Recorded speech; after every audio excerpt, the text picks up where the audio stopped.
Açmadı derdimi duymadı iç alemimi senin ikimizden.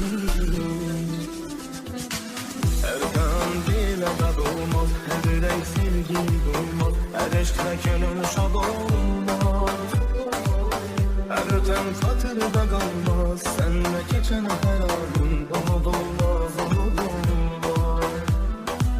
Kim diyen sevgi beladı, saf sevgi hayanlardır, bize gerçek realdır. Seninle her şey yaradı, dünya başka dünyadır, hayat şirin rüyadır. Sevgimiz bir altın gibi, bəxtimiz ağarmadı, ömrüme bir meradır. Seninle her şey yaradı, dünya başka dünyadır, hayat şirin rüyadır. Sevgimiz bir altın gibi, bəxtimiz ağarmadı, ömrüme bir meradır.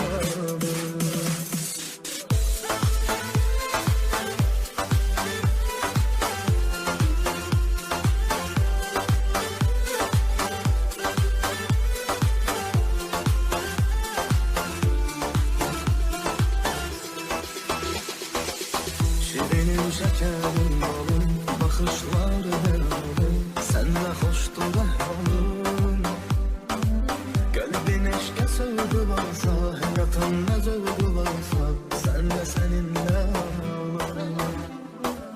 Her kan dile de dolmaz, her yürek sevgi duymaz, her eşkle gönül şad olmaz.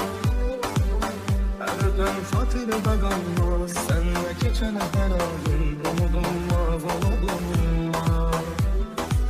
Kim diyer sevgi beladı, saf sevgi hayanlardır, bize gerçek realdır. Seninle her şey yaradı, dünya başka dünyadır, hayat şirin rüyadır. Sevgimiz bir altın gibi, bəxtimiz de parladı, ömrüne bir meradır. Seninle her şey yaradı, dünya başka dünyadır, hayat şirin